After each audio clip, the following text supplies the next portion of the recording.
आइए हम प्रार्थना करें। प्रभु, हम धन्यवाद देते हैं, आपके नाम की महिमा करते हैं। यीशु, पवित्र आत्मा परमेश्वर, आपका ये वचन है, पवित्र आत्मा के प्रेरणा के द्वारा लिखा गया है। प्रभु, होने दे कि जब हम बातें करते हैं यीशु, पवित्र आत्मा परमेश्वर हमारे जुबान से होकर आप बात करें। जुबान मेरी हो पिता, लेकिन शब्द आपके हो पिता प्रभु जी, और हर एक जन से आप बातें करने जा रहे हैं। हम धन्यवाद देते हैं यीशु, बहुतों के लिए यह आशीषमय होने जा रहा है। Lord, bless each and everyone father Lord, Yeshu के नाम से इस प्रार्थना को मांगते हैं, आमेन एंड आमेन। एक बार फिर से आप सभी का स्वागत करते हैं। मेरे प्रियो, आज का जो मेरा विषय है, जिस विषय पे मैं बात करने वाला हूं, वो है चर्च, कलीसिया और कलीसिया के लोग कहा जाए, फिर कलीसिया के सेवक। खास करके क्योंकि एक जो सेवक की भूमिका होती है, एक पास्टर की जो भूमिका होती है, जिसको हम सेवक कहते हैं, जो परमेश्वर के वचन को लेकर समाज में चल रहा है, जो परमेश्वर के वचन को बांट रहा है, जो परमेश्वर, क्योंकि परमेश्वर का वचन सत्य है। यूहन्ना उसका 14:6 में लिखा गया इस प्रकार से कि परमेश्वर ही सत्य है, वो सत्य है और सत्य मार्ग जीवन की ओर परमेश्वर है। मेरे प्रिय, और हम ये भी जानते हैं कि यूहन्ना उसका 1 आयत में लिखा गया है कि आदि में वचन था, वचन परमेश्वर के साथ था और वचन ही परमेश्वर है। ये वचन हमारे लिए बहुत ही जरूरी है, हमारे और आपके जीवन में, और इस वचन को सही तरीके से समझना, सही तरीके से जानना बहुत ही इंपॉर्टेंट है। इससे पहले कि मैं इस विषय पर जाऊं, जो मेरा विषय आज का है वो है सेवक और मंडली के या फिर चर्च के। एक सेवक चर्च में कैसा होना चाहिए, या फिर एक कलीसिया में जब हम एक दास की बात करते हैं, एक पास्टर की बात करते हैं, एक प्रॉफिट की बात करते हैं, या फिर हम एक पादरी की बात करते हैं, चाहे वो कोई भी हो, इवेंजलिस्ट हो, पास्टर हो, प्रॉफिट हो, कोई भी व्यक्ति क्यों ना हो, मैं हर एक व्यक्ति से बात करता हूं कि एक जब चर्च की हम बात करते हैं तो वो व्यक्ति कैसा होना चाहिए, वो हमारे और आपके लिए बहुत मायने रखता है। और हर एक विश्वासी जन, हर एक वो जन जो यीशु मसीह पर विश्वास करता है, हर एक वो व्यक्ति जो परमेश्वर यीशु मसीह के बारे में जानता है, ये बहुत जरूरी है जानना कि आपका जो पासवान है, आपके चर्च के जो लोग हैं, आप जिस संगति में आप जाते हो, या जिसे बाइबल डिफाइन करती है कि एक सेवक कैसा होना चाहिए, वो आज हम सीखने जा रहे हैं। एक सेवक कोई कैसे बनता है, उसको हम सीखने जा रहे हैं। लेकिन उससे पहले मैं आपसे बताऊं कि मैं अभी कुछ दिनों से एक पोस्ट कर रहा हूं, और अक्टूबर, आने वाला जो महीना हमारा अक्टूबर का है, अक्टूबर 15 तारीख के बाद से एक स्पेशल क्लास में लेने जा रहा हूं। वो क्लास होगा होमिलेटिक्स, या फिर हिंदी में उसे कहा जाए तो प्रचार विधि, जो कि बहुत सारे सेवक हैं, बहुत सारे ऐसे जो प्रभु के सेवक हैं, जो सेवा करना चाहते हैं, जो प्रचार करना चाहते हैं, लेकिन हमें बाइबल हम कॉलेज नहीं जा पाते हैं, या फिर बाइबल स्कूल हम नहीं जा पाते हैं, जिसके कारण से कि हमें प्रचार करना, या फिर प्रचार को कैसे तैयार करें, प्रचार विधि क्या होना चाहिए, कैसे प्रचार करना चाहिए, किन किन शब्दों को हमें कहां पर रखना चाहिए, क्या रेफरेंस कैसे लेना चाहिए, कैसे में बात करना है, मैं अक्टूबर 15 तारीख से जूम पर इस क्लास को शुरू करने जा रहा हूं। आप सभी से रिक्वेस्ट है कि आप सभी में से जितने भी जो लीडर हैं, चाहे पासवान हैं, जिन किसी को भी ये सब्जेक्ट या फिर ये क्लास ज्वाइन करना है, आपको अटेंड करना है, तो आप मुझे कॉल कर सकते हैं, आप कांटेक्ट कर सकते हैं कि हम जुड़ें और उस क्लास की शुरुआत करें। आइए आज के विषय पे हम बात करते हैं। जो हमारा आज का विषय है वो है सेवक, एक चर्च का, एक कलीसिया का सेवक कैसा होना चाहिए, उस पर हम बात करने जा रहे हैं। एक कलीसिया में सेवक जो होता है, सबसे पहली बात यह है मेरे प्रियो कि जब हम एक सेवक की बात करते हैं तो कोई भी व्यक्ति परमेश्वर का सेवक, परमेश्वर का जन, परमेश्वर के जिसे हम पास्टर बुलाते हैं, जिसे हम पादरी कहते हैं, वो अपने आप से नहीं बन सकता। कोई भी व्यक्ति, कोई भी सेवक, पास्टर अपने आप से पास्टर अपने आप को नियुक्त नहीं कर सकता है। कई बार ऐसा होता है कि लोग सेवा में बहुतायत से आ रहे हैं, लोग सेवा में जुड़ रहे हैं, लेकिन मैं आपसे कहना चाहता हूं कि परमेश्वर की बुलाहट हमारे जीवन में होना बहुत जरूरी है। क्योंकि परमेश्वर की अगर आपके हमारे जीवन में बुलाहट नहीं है और आप उसकी सेवा स्वार्थ के लिए कर रहे हैं, आप उसकी सेवा अपने नेम एंड फेम को करने के लिए कर रहे हैं, आप यीशु मसीह के कार्य को अपने जीवन में इसलिए लेके समाज में आ रहे हैं ताकि आपको पता चल गया है कि जो प्रभु का दास होता है उसको लोग फॉलो करते हैं, उसके पास भीड़ होती है, उसके पास बहुत सारे बेनिफिट्स होते हैं, तो आपके जीवन में कोई भी फायदा उसे नहीं है। सबसे पहला जो क्राइटेरिया होना चाहिए, जो सबसे पहला पॉइंट होना चाहिए एक पास्टर के लाइफ में, एक सेवक के लाइफ में, एक पासवान के लाइफ में, एक इवेंजलिस्ट के लाइफ में, एक प्रॉफिट के लाइफ में, वो मस्ट इंपॉर्टेंट चीज क्या है वो हम पॉइंट बाय पॉइंट हम देखेंगे। लेकिन जो सबसे पहला चीज है मेरे प्रियो, उसके अंदर एक दर्शन होना बहुत जरूरी है। एक पास्टर, एक सेवक के अंदर अगर दर्शन नहीं है, सो कोई भी वो फिर मिनिस्ट्री में क्या कर रहा है मुझे नहीं पता, क्योंकि परमेश्वर उससे फिर बहुत बड़ा हिसाब लेगा। क्योंकि वचन कहता है कि तुम में से हर एक जन प्रचारक न बने, तुम में से हर एक जन उपदेशक न बने, क्योंकि सबसे ज्यादा हिसाब या न्याय उन्हीं से लिया जाएगा। सो नेम एंड फेम को पाने के लिए, अपने आप को प्रसिद्ध बनाने के लिए, या फिर अपने ज्ञान को बांटने के लिए हम अगर परमेश्वर के सेवक का मुहर अपने ऊपर लगा रहे हैं या फिर पासवान की मुहर अपने ऊपर लगा रहे हैं मेरे प्रियो, तो आपको हमें सावधान रहने की जरूरत है। हर एक सेवक से बात कर रहा हूं मैं, हर एक पास्टर से बात कर रहा हूं, और हर एक मैं प्रॉफिट इवेंजलिस्ट से भी बात कर रहा हूं। आप सभी के जीवन में यह बहुत जरूरी चीज है कि जब आप एक सेवक का ठप्पा अपने ऊपर लगाते हैं, मोहर लगाते हैं कि मैं एक सेवक हूं, जब आपको समाज, आपको आपकी पब्लिक, आपका जब देश, आपका जो शहर जब आपको बुलाता है यानी ये प्रभु का दास है, तो आपको ध्यान रखना है कि आपका न्याय परमेश्वर एक एक बातों का करेगा। एक सेवक केवल आशीष तो देता है, उसके द्वारा आशीषें लोगों को मिलती है, लेकिन सबसे बड़ी बात आपको मैं बता दूं, एक सेवक के ऊपर बहुत बड़ी जिम्मेदारी आ जाती है, क्योंकि उसको परमेश्वर के सामने खड़ा होकर एक एक बात का, एक एक मोमेंट का आपको न्याय देना है। इसलिए आप जब सेवक बनते हैं, आप जब पासवान बनते हैं, जब आप पास्टर बनते हैं, या जब आप लीडर बनने की इच्छा रखते हैं मेरे प्रियो, तो आपको अपना मकसद क्लियर करना है। आपको अपने मकसद को जानना है कि आप किस मकसद से प्रभु की सेवा में आ रहे हैं, आप किस मकसद से प्रभु की सेवा को करना चाह रहे हैं, वो जानना बहुत जरूरी है। तो हर एक व्यक्ति सेवक न बने, हर एक व्यक्ति जो है पासवान न बने, लिखा गया वचन में, क्योंकि सबसे ज्यादा न्याय, जब मैं ये लाइन बोलता हूं कि हर एक व्यक्ति पासवान न बने, हर एक व्यक्ति सेवक न बने, तो मेरा कहने का मतलब ये नहीं है मैं सबको मना कर रहा हूं कोई नहीं बन सकता, केवल मैं बन सकता हूं, ये मेरा कहने का मतलब नहीं है। लेकिन मैं उन सबसे कह रहा हूं जो सेवा में हैं, क्योंकि उनका न्याय सबसे ज्यादा परमेश्वर लेगा, इसलिए मैं कह रहा हूं। सेवक हर एक कोई बन सकता है, मिनिस्ट्री हर एक कोई कर सकता है, प्रभु की सेवा हर कोई कर सकता है, लेकिन उससे पहले हमें यह भी जानना है मेरे प्रियो कि सेवा बहुत प्रकार की होती है। यह एक अलग टॉपिक हो जाएगा। सेवा बहुत प्रकार की होती है। बहुत से लोग सोचते हैं कि मैं पास्टर बन जाऊं, मैं केवल प्रचार करने लगूं, मैं ऑनलाइन आके मुझे प्रचार करना है, मुझे केवल गवाही देना है, मुझे आराधना करना है, मुझे वर्शिप करना है, मुझे भीड़ के सामने बात करना है, केवल यही सेवा होती थी। यह सेवा नहीं है। अगर कोई भी, जितने भी लोग हम में से और आप में से जो सेवक बनना चाहते हैं, या जो लीडर बनना चाहते हैं, या फिर बाहर के लोग जो सेवा कर रहे हैं, चाहे आपका पासवान हो, चाहे आपके लोग हो, मैं उनसे भी बात कर रहा हूं, मैं आपसे भी बात कर रहा हूं। सबसे बड़ी बात है कि केवल ऑनलाइन आके प्रचार करना, या फिर केवल प्रभु के वचन को एक्सप्लेन करके बाहर बताना, अपने ज्ञान को प्रकट करना, आराधना करना, गीतों को गाना, वो मिनिस्ट्री नहीं है, वो सेवा नहीं है, वो सेवा नहीं है। सेवा आपकी जो है जाएंगे, जिनके पास दर्शन ही नहीं है, तो आप किस बेस पे काम कर रहे हो? ऑनलाइन।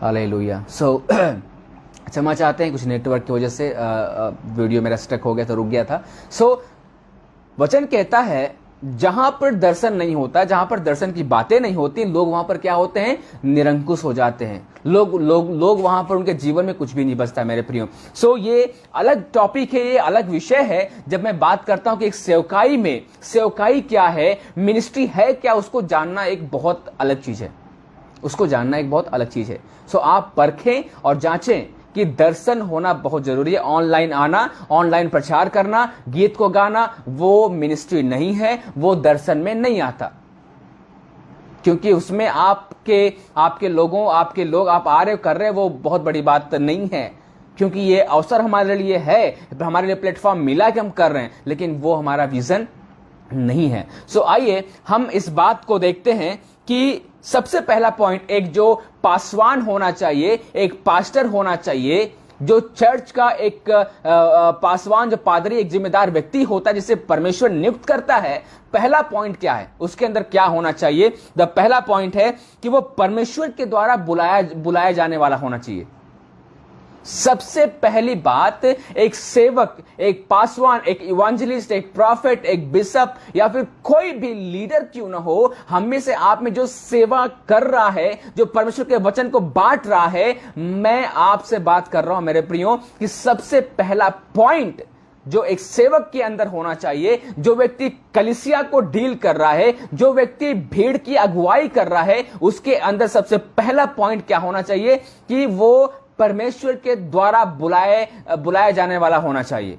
मतलब परमेश्वर की बुलाहट आपके जीवन में होना अनिवार्य है। उसके लिए हम वचन पढ़ते हैं। तो आप बोल सकते हैं कि पास्टर आप वचन तो हमें पढ़ा दीजिए, वचन में कहां लिखा गया है, या फिर ऐसा कहां लिखा गया है कि केवल परमेश्वर के परमेश्वर के द्वारा बुलाए गए लोग ही सेवक बन सकते हैं? क्योंकि कई बार ऐसा होता है कि नहीं, सेवा हर एक जन कर सकते हैं। मैं मना नहीं कर रहा हूं, सेवा हर एक जन कर सकते हैं, सेवा सभी के लिए। मैंने पहले बोला कि सेवा हर एक व्यक्ति कर सकता है, क्योंकि परमेश्वर के साथ जो व्यक्ति समय बिताता है, जो व्यक्ति प्रार्थना कर रहा है घंटों घंटा, जो व्यक्ति वचन पढ़ रहा है घंटों घंटा, वो डेफिनेटली सेवा कर सकता है, अपने अनुभव को शेयर कर सकता है। लेकिन सेवा जो एक हकीकत में, एक सही मायने में जो सेवा होती है, वो होती है परमेश्वर की बुलाहट होना हमारे और आपके जीवन में सबसे जरूरी है। अब बुलाहट परमेश्वर की कैसे होती है, क्या होती है, आइए उसके लिए हम पढ़ेंगे। निर्गमन उसका 28 का 1 आयत में क्या लिखा गया है। निर्गमन की पुस्तक उसका 28 अध्याय का 1 आयत में क्या, book of exodus chapter 28 versus 1। फिर तो इजराइलियों में से अपने भाई हारून और नादाब अबीहू एलियाजर और इत्मान नामक उसके पुत्रों को अपने समीप लेकर आना कि वे मेरे लिए याजक का काम करें। जब आप निर्गमन की पुस्तक उसका 28 अध्याय का 1 आयत पढ़ेंगे मेरे प्रियो, या फिर कहा जाए जब आप इंग्लिश में मैं रिपीट करता हूं क्योंकि बहुत सारे लोग समझने वाले होंगे। Book of exodus chapter 28 versus 1, it's very clear, वो बहुत साफ तरीके से लिखा गया है। वहां पे कुछ नाम दिए गए हैं और वहां पे लिखा गया कि तुम इनको या फिर इन लोगों को क्या करो कि उन्हें बुलाओ, उन्हें कहो, क्या करो वो, कि वो उनके लिए याजक का काम करें।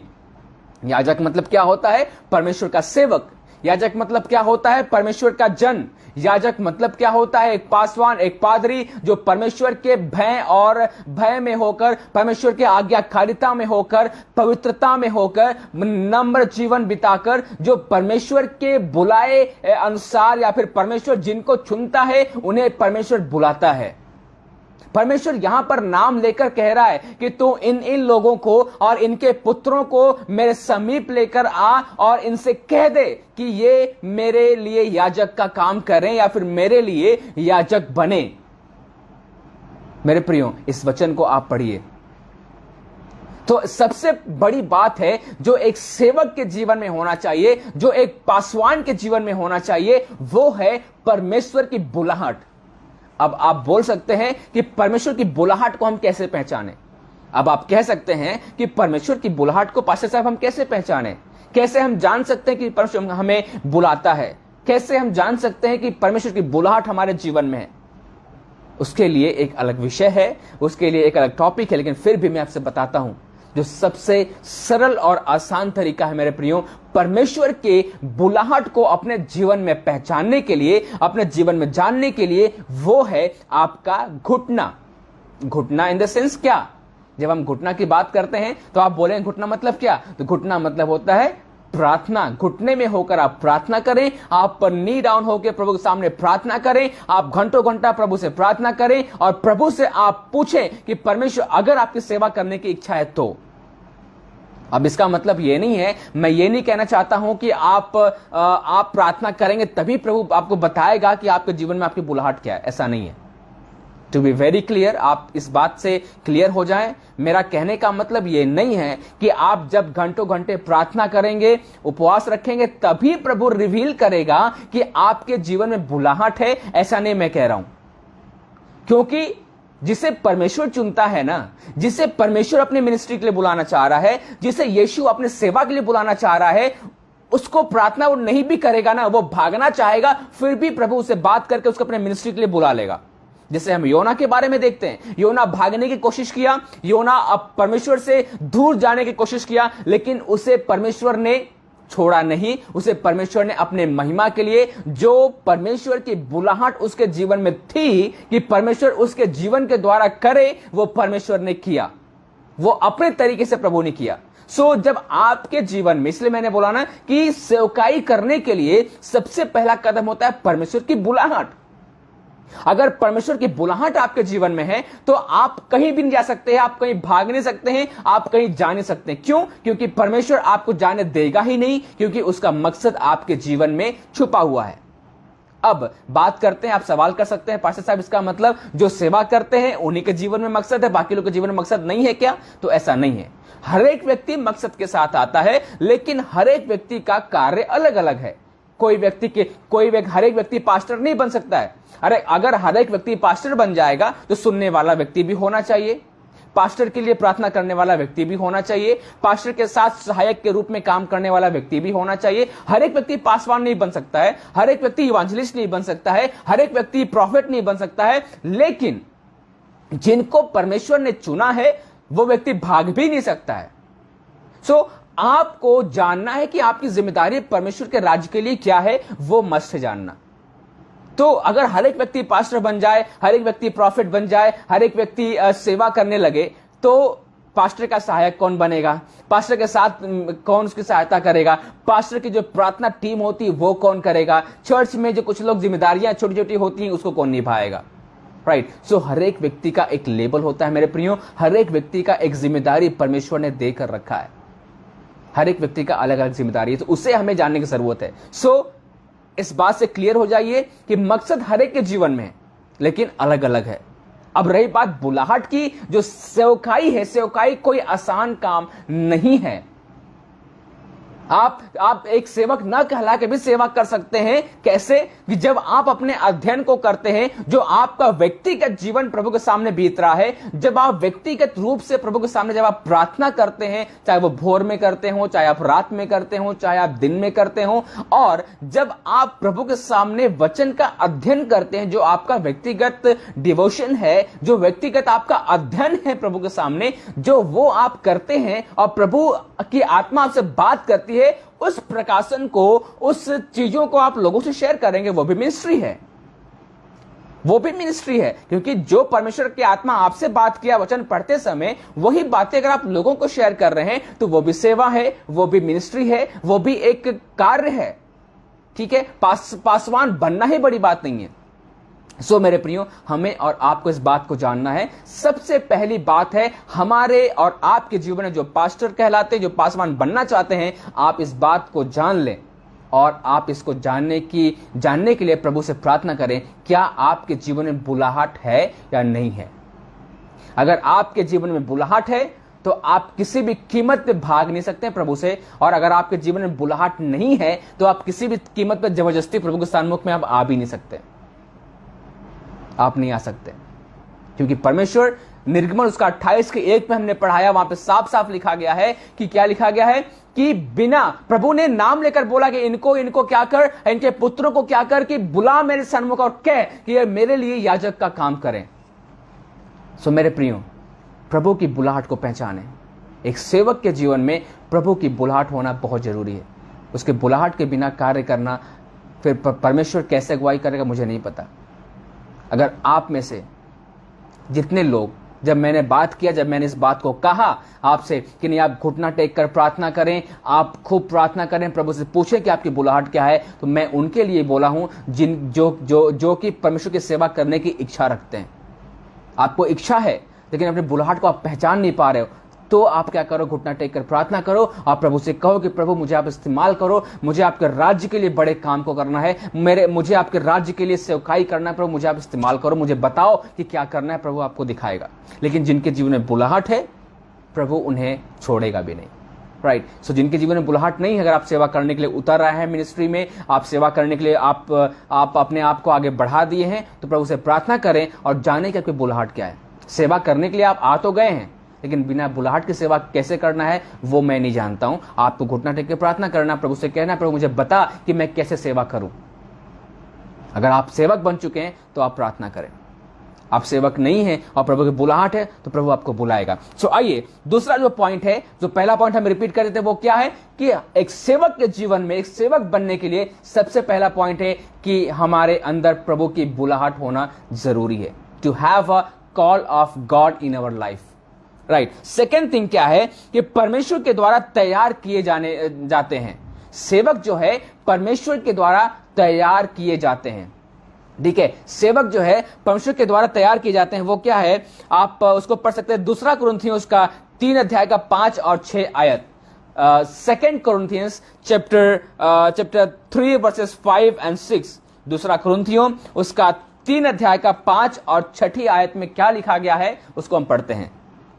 यह नहीं कि हम अपने आप से इस योग्य हैं, ये नहीं कि हम अपने आप से इस योग्य हैं। एक बात रिपीट देखिए ध्यान से, लिखा गया है कि ये नहीं है कि हम अपने आप से इस योग्य नहीं हैं, हम अपने आप से इस योग्य नहीं बन सकते मेरे प्रियो, कि अपनी ओर से किसी बात का विचार कर सकें, कि अपनी ओर से किसी बात का विचार कर सके। हम इस योग्य नहीं हैं कि हम अपने आप से किसी बात का विचार करें, पर हमारी योग्यता परमेश्वर की ओर से है। हाँ, पर हमारी और आपकी योग्यता परमेश्वर की ओर से है, जिसने हमें नई वाचा के सेवक होने के योग्य, जिसने हमें नई वाचा के सेवक होने के योग्य, सेवक होने के योग्य भी किया, सेवक होने के योग्य भी किया।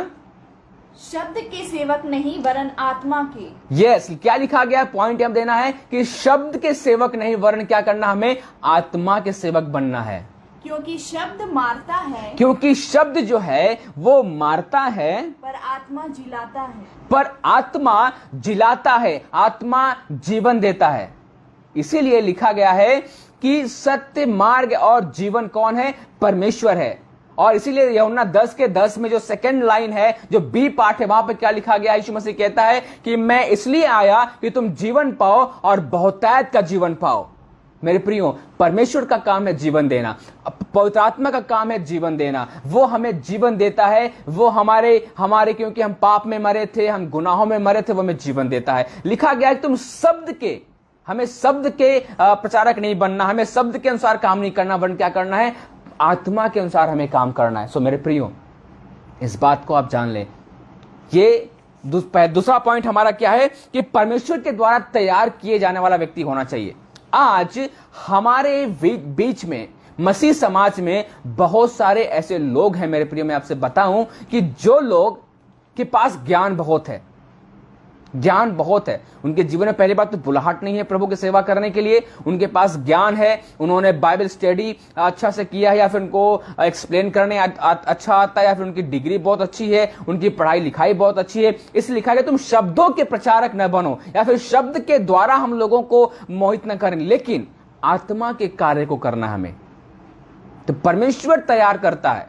जब आपको लगता है, जब हम बात करते हैं कि पवित्र आत्मा के द्वारा जब हम बात करें, इनफैक्ट जब हम प्रचार करने की बात करते हैं तो हम क्या कहते हैं, प्रार्थना क्या करते हैं प्रचार से पहले कि प्रभु पवित्र आत्मा परमेश्वर हमसे आप बात कीजिए, पवित्र आत्मा प्रभु हमारे अंदर से होकर आप बात कीजिए। मैं अपने ज्ञान से बातें नहीं करने पाऊं, मैं जो मेरा ज्ञान है मैं उससे बातें नहीं करने पाऊं, लेकिन क्या, पवित्र आत्मा आप मेरे भीतर से होकर लोगों से बात कीजिए। इट मीन्स कि बहुत सारे ऐसे लोग हैं ज्ञान की बातें बांटने के लिए, जो मसीह नहीं है, जो और भी ज्ञानी लोग हैं जो समाज में हैं, चाहे वो अदर रिलीजन में क्यों ना हो, अदर धर्म में क्यों ना हो, धर्म गुरु क्यों ना हो, बहुत से लोगों के पास है नॉलेज, मोटिवेशनल स्पीकर्स होते हैं, उनके पास ज्ञान बहुत है, लेकिन उनके ज्ञान में जीवन नहीं है। ज्ञान 2 प्रकार का होता है। मुझे ये अभी जस्ट बातें आ रही है। ज्ञान दो प्रकार का होता है। एक ज्ञान वो होता है जो कि जीवन देता है, और दूसरा ज्ञान वो होता है जो कि आपको संतुष्ट करता है, आपको इमोशनली आपको वो करता है, लेकिन उसमें जीवन नहीं होता है। इसीलिए उत्पत्ति की किताब में जब हम पढ़ते हैं, वहां पे क्या लिखा गया, एक मृत्यु और जीवन और श्राप का, वहां पर जो है मृत्यु का फल, जो पेड़ लगाया गया, जो आदम हवा ने खाया था, एक भले और बुरे का अर्थात मतलब क्या है, जो बुरे का था उसमें मृत्यु था, जो भले का था उसमें जीवन था। तो जीवन का जो है फल या फिर जीवन की बातें हमारे द्वारा निकलना चाहिए। तो शब्द के आप प्रचारक न बने। आप शब्द आपके अंदर बहुत है, आपके अंदर ज्ञान बहुत है, वैसा प्रचारक नहीं चाहिए। जिनके अंदर लोगों के इमोशन से खेलने का तरीका उनको बहुत अच्छे तरीके से पता है, वैसा सेवक नहीं चाहिए। और आज मसीह समाज में वैसा ही हो रहा है कि लोग, चाहे वो कोई पासवान हो, चाहे वो इवांजेलिस्ट हो, चाहे कोई भी व्यक्ति हो, लोग पब्लिक के इमोशन से लोग खेल रहे हैं। पब्लिक को क्या नीड है, पब्लिक को क्या जरूरत है, लोगों को क्या जरूरत है, उसके अनुसार, उसके इमोशंस के अनुसार बात करते हैं, उसको मोटिवेट करते हैं, मोटिवेशनल स्पीच देते हैं, वचन से ही, बाइबल से ही देते हैं, लेकिन वो मोटिवेट करता है लोगों को, बट उसमें जीवन नहीं होता है। परमेश्वर यीशु मसीह का वचन वो जीवन देने वाला होना चाहिए, उसके अंदर जीवन होना चाहिए, शब्दों का नहीं होना चाहिए। सो आपको ये पहचानना है, जब आप सेवक बन रहे हैं, जब आप सेवक के लिए, जब आप सेवकाई के लिए, जब आप अपने कदम को आगे बढ़ाएं मेरे प्रियो, तो आप जानें, तो पहला पॉइंट है कि आपके जीवन में बुलाहट होना चाहिए। दूसरा यह है कि परमेश्वर ही तैयार करता है एक सेवक को, अपने आप से कोई भी तैयार नहीं हो सकता है। परमेश्वर की आत्मा और परमेश्वर यहोवा ही तैयार कर सकता है, यीशु तैयार कर सकता है। हम और आप अपने आप से सेवक नहीं बना सकते हैं। जो अपने आप से सेवक बने हैं वो वही बने हैं जो अपने ज्ञान को बांट रहे हैं, क्योंकि वो वचन से बात करते हैं, इसलिए हमें लगता है कि नहीं वो बहुत बड़ा सेवक है। वचन से बात करना ये एक बुक के समान लोग पढ़ते हैं, लोग इसको ज्ञान की बातें बताकर लोगों के सामने प्रकट करते हैं मेरे प्रियो, लेकिन सबसे बड़ी बात है कि हमारे और आपके जीवन में परमेश्वर की बुलाहट और उसकी तैयारी होना बहुत जरूरी है। सो आप अपने आप को भी परखें, अपने पासवान को भी परखें, अपने हर एक जन को आप परखें जिनके साथ आप संगति में रहते हैं। क्या बुलाहट है उनके जीवन में या फिर बुलाहट है आपके जीवन में? क्या परमेश्वर ने आपको तैयार किया है? क्या परमेश्वर ने उन्हें तैयार किया है? शब्दों का खेल नहीं होना चाहिए, आत्मा का कार्य होना चाहिए। एक वचन हम और भी पढ़ेंगे उसी में, यशायाह की पुस्तक उसका 6 अध्याय 5 से 7 तक। यशायाह की पुस्तक उसका 6 अध्याय का 5 से 7 तक क्या लिखा गया है? तब मैंने कहा हाय हाय हाय हाय मैं नष्ट हुआ क्योंकि मैं अशुद्ध होठ वाला मनुष्य हूँ और अशुद्ध होठ वाले मनुष्यों के बीच में रहता हूँ क्योंकि मैंने सेनाओं के यहोवा महाराजा धीराज को अपनी आंखों से देखा है। तब एक सराप हाथ में अंगारा लिए हुए जिसे उसने चिमटे से वेदी पर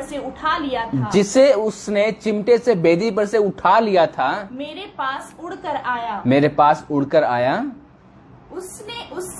उसने उससे कहा, मेरे मुंह को मतलब यशायाह के मुंह को सराप जो छू कर कहा, देख इसने तेरे होठों को छू लिया है इसलिए तेरा अधर्म दूर हो गया है और तेरे पाप क्षमा हो गए। मेरे प्रियो, ये जो लास्ट लाइन है बहुत अद्भुत लाइन है। परमेश्वर के द्वारा तैयार किए जाने वाला व्यक्ति होना चाहिए। सबसे पहली बात, जब कोई व्यक्ति लीडर बनता है, कोई व्यक्ति पास्टर बनता है, कोई व्यक्ति पासवान बनता है, मैं आपसे कहना चाहता हूं कि वचन कहता है, ऐसा वचन में लिखा गया है कि सबने पाप किया परंतु परमेश्वर की महिमा से रहित हैं। और ऐसा कोई भी व्यक्ति नहीं है जिसने पाप नहीं किया। ऐसा कोई भी व्यक्ति नहीं है जिसके जीवन में गुनाह, पाप, अपराध नहीं है, जब आप अपने आप को परखना है, क्या आपके जीवन में आपका जीवन कैसा है, आपका पास्ट कैसा है, आप कैसा जीवन बिता रहे हैं, आपका होठ कैसा है, क्या आपका जुबान में झूठ है, क्या आप चुगली करते हैं, क्या आप लोगों के प्रति आपके मन में ईर्ष्या है, क्या आपके हृदय में आप अपने जुबान से लोगों के प्रति बुराई करते हैं, क्या आपके जुबान में पासवान के प्रति बुराई है, क्या आपके अंदर इनसिक्योरिटी है, क्या आपके अंदर असुरक्षा महसूस होता है कि नहीं ये पासवान बन जाएगा तो मेरा खराब हो जाएगा, इसके बारे में कंप्लेन करो। मेरे प्रियो, यहां पर लिखा गया कि यशायाह कहता है कि मैं अशुद्ध होठ वाला व्यक्ति हूं, मैं अशुद्ध होठ वालों के बीच में रहता हूं। इसने जब परमेश्वर ने इसे सेवकाई के लिए बुलाया, जब परमेश्वर ने इसे सेवकाई के लिए चुना, तो ये अपने आप को इंकार किया, अपने आप को उसने एक्सेप्ट किया, अपने आप को माना कि मैं अशुद्ध होठ वाला हूं, मेरे अंदर बुराई है, मेरे अंदर पाप है, मेरे अंदर ये चीजें हैं जो कि मैं प्रभु के काम को नहीं कर सकता हूं। मेरे प्रियो, आज हम में से, आप में से बहुत सारे ऐसे लोग हैं जो अपने जीवन को नहीं परखते हैं, अपने पास्ट को नहीं देखते हैं, अपने स्वभाव को नहीं देखते हैं, अपने चाल चलन को नहीं देखते हैं, अपने बोली भाषा को नहीं देखते हैं, अपने उठने बैठने को नहीं देखते हैं, लेकिन सेवक बनने के लिए हम तैयार रहते हैं। क्यों? क्योंकि हमें नेम चाहिए, हमें फेम चाहिए, हमें नाम चाहिए, हमें बड़ा पब्लिक चाहिए, इसलिए हम सेवक बनने के लिए कोशिश करते हैं। लेकिन अपने पास्ट को, अपने स्वभाव को, अपने बिहेवियर को, अपने चाल चलन को हम नहीं देखते हैं। लेकिन यशायाह यहां पे कहता है कि मैं अशुद्ध होठ वाला व्यक्ति मैं कैसे कर सकता हूं। और प्रभु ने कहा कि तेरे होठ को छुआ है उसने, और तेरे होठ क्या किया उसने? तेरे पाप को, तेरे अधर्म को क्या किया? साफ कर दिया है। आज जब हम सेवक बनना चाहते हैं, आज जब हम पासवान बनना चाहते हैं, मेरे प्रियो, जब प्रभु के राज्य के कार्य को आप करना चाहते हैं, पवित्र परमेश्वर की सेवा करना, परमेश्वर की सेवा करना इतना आसान नहीं है। He is a Holi God. वो पवित्र पवित्र पवित्र सेनाओं का यहोवा परमेश्वर है। हमें और आपको डरने की जरूरत है उससे कि हम अपने जीवन में बुराई लेकर, अपने जीवन में ईर्ष्या लेकर, अपने जीवन में इनसिक्योरिटी को लेकर, अपने जीवन में किसी के प्रति बुराई को लेकर, अपने जीवन में कई प्रकार की बुराइयों को लेकर हम सेवा नहीं कर सकते हैं। इसे एक्सेप्ट करना पड़ेगा हमें, तब जाके हम सेवक बन सकते हैं। यशायाह इस बात को एक्सेप्ट करता है, और जब आप एक्सेप्ट करेंगे तो वो परमेश्वर यहोवा वो आपको क्षमा करेगा, आपके अधर्म को हटाएगा, वो आपको बिल्कुल शुद्ध करेगा अपने कार्य के लिए। जैसा लिखा गया वहां पर कि उसने उसे छुआ और शुद्ध किया, उसे उसके अधर्म को मिटाया। तो आपके जीवन में आप नेम एंड फेम के लिए, पब्लिक के लिए, भीड़ के लिए ये काम न करें, सेवक न बने आप। इसलिए मैं बार बार कहता हूं, तुम में से हर एक जन उपदेशक न बने, क्योंकि सबसे ज्यादा न्याय तुम्हारा ही होगा। इस बात को हमें ध्यान में रखना है, इस बात को हमें ध्यान में रखने की जरूरत है। सो मेरे प्रियो, आइए, क्योंकि ये बहुत अच्छी टॉपिक है, बहुत अच्छा विषय है, लेकिन फिर भी हम इस पर सीखेंगे। सो मेरे प्रियो, सबसे पहले बुलाहट होना चाहिए। दूसरा, हमारे जीवन में क्या? परमेश्वर की तैयारी होना चाहिए। तैयारी परमेश्वर ही कराता है, अपने से आप नहीं कर सकते हैं। सेवा अपने से नहीं कर सकते हैं आप हैं। और तीसरा जो पॉइंट है वो ये है कि मसीह द्वारा विशेष कार्य के लिए भेजे जाते हैं। मसीह द्वारा विशेष कार्य के लिए भेजे जाते हैं। उसके लिए हम पढ़ेंगे मत्ती की पुस्तक gospel of Matthew chapter 28 versus 19। मत्ती की किताब उसका 28 अध्याय का 19 आयत में क्या लिखा गया है? ये जो तीसरा पॉइंट हमारा क्या है? मसीह के कार्य के लिए, विशेष कार्य के लिए भेजे जाते हैं, वो मसीह ही भेजता है। 28 का 19 में क्या लिखा गया है? इसलिए तुम जाओ, सब जातियों के लोगों को चेला बनाओ, सब जाति के लोगों को चेला बनाओ, और उन्हें पिता और पुत्र और पवित्र आत्मा के नाम से बपतिस्मा दो, और पवित्र आत्मा के नाम से बपतिस्मा दो। सो मेरे प्रियो, परमेश्वर के द्वारा विशेष कार्य के लिए आप भेजे जाएंगे। ये सारी एक सेवक की क्वालिटी बता रहा हूं मैं, एक पासवान की क्वालिटी बता रहा हूं। आज मार्केट में, आज मसीह समाज में इतने सेवक निकल आए हैं, इतने लोग सेवा करने के लिए तैयार हो गए हैं, बट उन्हें मिनिस्ट्री इतना हल्के में, मिनिस्ट्री को उन लोगों ने इतना हल्का बना दिया है कि मिनिस्ट्री का या फिर सेवकाई का जो अर्थ है, जो भारीपन है, वो बिल्कुल गायब हो गया है। परमेश्वर को लोगों ने हल्के में ले लिया है। जो मन कर रहा है वही सेवक बन जा रहा है, जो मन कर रहा है वही प्रचार करने लग रहा है, जो मन कर रहा है वही प्रभु के कार्य को लेकर चल रहा है। लेकिन फिर मैं कहता हूं, मेरा कहने का मकसद यह नहीं है कि आप सेवा नहीं कर सकते, but before that you must know the call of God. सेवा आप कर सकते हैं मेरे प्रियो, हर एक जन कर सकता है। मैं बार बार बोल रहा हूं क्योंकि यशायाह उसका 61:1 में लिखा गया है कि यहोवा परमेश्वर की आत्मा मुझ पर है, उसने मेरा अभिषेक इसलिए किया है ताकि मैं जाकर लोगों को सुसमाचार सुनाऊं। बंदियों, जो बंदी लोग हैं, जो जिनका हृदय टूटा हुआ है, जो दुखित हैं, उनको सुसमाचार सुनाऊं। ये सबके लिए लिखा गया, मैं जानता हूं, लेकिन उसके लिए तैयार होना जरूरी है। प्रभु से पूछना जरूरी है, प्रभु से मांगना जरूरी है, बुलाहट होना बहुत जरूरी है। जो बड़ी सेवा की हम जब बात करते हैं, प्रभु के राज्य की जब हम बात करते हैं, तो बुलाहट होना बहुत जरूरी है। सो मेरे प्रियो, और जो है चौथी जो बात है वो है पवित्र आत्मा द्वारा भेजे जाते हैं। पहला जो है हमने तीसरा देखा कि ये मसीह जो है विशेष कार्य के लिए भेजता है। अगर आप प्रभु के द्वारा चुने गए हैं तो वो आपको भेजेगा उसके कार्य के लिए, विशेष कार्य के लिए भेजेगा आपको। और जो चौथी बात है वो पवित्र आत्मा द्वारा भेजे जाते हैं। प्रेरितों का काम, उसका 13 अध्याय का 2 से 4 आप पढ़ेंगे। इसको आई थिंक हम समय क्योंकि हो रहा है मेरा, तो मैं चाहता हूं कि ज्यादा हम पढ़ेंगे नहीं, कुछ वचन हम पढ़ेंगे, खास वचन पढ़ेंगे, लेकिन इसको आप लिखिए और इसको आप पढ़िए घर में कि आपको कैसा सेवक बनना चाहिए। तो जो चौथा पॉइंट हमारा वो है पवित्र आत्मा द्वारा भेजे जाते हैं, वो है प्रेरितों की पुस्तक उसका 13 अध्याय का 2 से 4 आप पढ़िएगा। उसमें लिखा गया है कि पवित्र आत्मा के द्वारा कैसे भेजे जाते हैं। और पांचवी जो बात है वो है परमेश्वर की ओर से अधिकार प्राप्त करने वाले लोग। आपका जो अधिकार है एक सेवक के जो जीवन में, एक सेवक जो अपने आप को सेवक कहता है, एक पासवान, एक पास्टर के जीवन में परमेश्वर के तरफ से अधिकार प्राप्त हुआ होना चाहिए। कोई व्यक्ति ऐसे ही ऐरो गैरो आकर ऐसे ही सेवक प्रचारक नहीं बन सकता। प्रभु का अधिकार होना चाहिए। मत्ती उसका 28 के 18 से ही लिखा गया है, और इसलिए पृथ्वी का सारा अधिकार हमें दिया गया है, पृथ्वी और स्वर्ग का, ताकि क्या तुम जाओ सुसमाचार सुनाओ लोगों को। अधिकार दिया गया है, अधिकार दिया गया है। यूहन्ना 1:12 में लिखा गया है, जितनों ने उसे ग्रहण किया परमेश्वर ने उन्हें उनकी संतान होने का अधिकार दिया। हमें अधिकार मिला उसके संतान होने का, हमें अधिकार मिला उसके कार्य को करने का। लेकिन मेरे प्रियो, प्रॉपर तरीके से, सही तरीके से, सही मकसद से सेवा करना है। मैं ये नहीं कहता हूं सेवक हर एक कोई नहीं बन सकता है, सेवक हर कोई बन सकता है, लेकिन मकसद के साथ और सही मकसद के साथ, यीशु के योजना के साथ, यीशु के दर्शन के साथ बन सकता है। अपने से नहीं, अपने लाभ के लिए नहीं, अपने स्वार्थ के लिए नहीं, अपने नाम को बढ़ाने के लिए नहीं, अपने नाम को मार्केट में कमाने के लिए नहीं, पैसा कमाने के लिए नहीं बनना है, लेकिन परमेश्वर के लिए उसके दर्शन के साथ बनना है।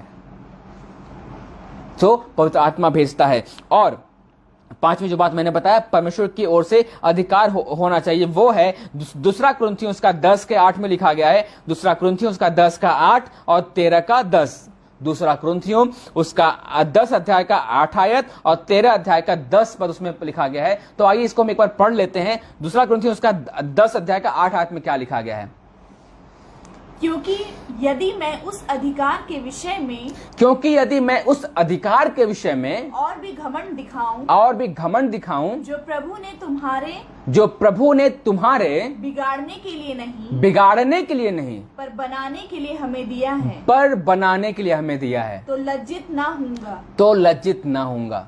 तो मेरे प्रिय, बहुत ही बड़ी बात है। परमेश्वर ने हमें अधिकार दिया है, और बहुत सारे सेवक लोग जो परमेश्वर के नाम को खराब कर रहे हैं, जो सेवकाई के नाम को खराब कर रहे हैं, जो परमेश्वर के पवित्रता को खराब कर रहे हैं, जो मसीह समाज के नाम को खराब कर रहे हैं, उनको अधिकार तो मिला है, उनको अधिकार तो दिया गया है, बट उस अधिकार का गलत उपयोग कर रहे हैं। इसलिए लिखा गया है तुम गलत तरीके से नहीं, लेकिन सही तरीके से उसका उपयोग करना है। हमें सही तरीके से उसका अधिकार का उपयोग करना, इसलिए मैं लज्जित नहीं होता हूं। जब आप सही तरीके से उसका उपयोग करोगे तो आप लज्जित नहीं होगे। ये बहुत जरूरी जानना हमारे और आपके लिए।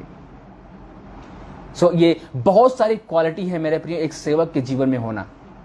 बहुत सारे लोग हैं जो मतलब प्रचार तो बहुत सारे प्रकार आपने सुना होगा, लेकिन आपको ये जानना, क्योंकि आप सभी लोग सेवा करना चाहते हैं, मैं आप सभी से बात करना चाहता हूं मेरे प्रियो। जो एक और है, जो छठी बात है, जो 6 पॉइंट है, वो है इनको शिक्षा देने का अधिकार प्राप्त है। एक जो पासवान होता है, जो परमेश्वर की तरफ से भेजा हुआ व्यक्ति होता है, उसको शिक्षा देने का अधिकार प्राप्त होता है। शिक्षा देने का भी अधिकार मिलना चाहिए प्रभु से। हर एक व्यक्ति ऐसे ही शिक्षा नहीं बांट सकता, उसको भी अधिकार मिलना चाहिए प्रभु से। और वो आप पढ़ सकते हैं दूसरा कुरिन्थियों उसका 10 अध्याय का 8, जैसा हमने पढ़ा यहां पर, अभी हमने पढ़ा वही आयत सेम इसमें भी लागू होता है कि अधिकार दिया गया है। जो तुम अधिकार पाए हो उसको हमें क्या करना है, सही तरीके से इस्तेमाल करना है। जो शिक्षा को बांटने के लिए अधिकार होना बहुत जरूरी है। दूसरा कुरिन्थियों उसका 10 का 8 और 13 का 10, इसमें भी वही आयत है। और 7वां जो पॉइंट है वो है सुसमाचार के लिए अलग किए जाते हैं। तो सबसे बड़ा पॉइंट जो ये है एक सेवक के जीवन में, एक पासवान के जीवन में, कि हम और आप अलग किए हुए लोग हैं। Thank you Lord. सो जो पॉइंट हमारा वो क्या है कि हम और आप क्या हैं, अलग किए हुए लोग हैं। जो 7वां पॉइंट है, हम और आप क्या हैं, अलग किए हुए लोग हैं। तो हमें और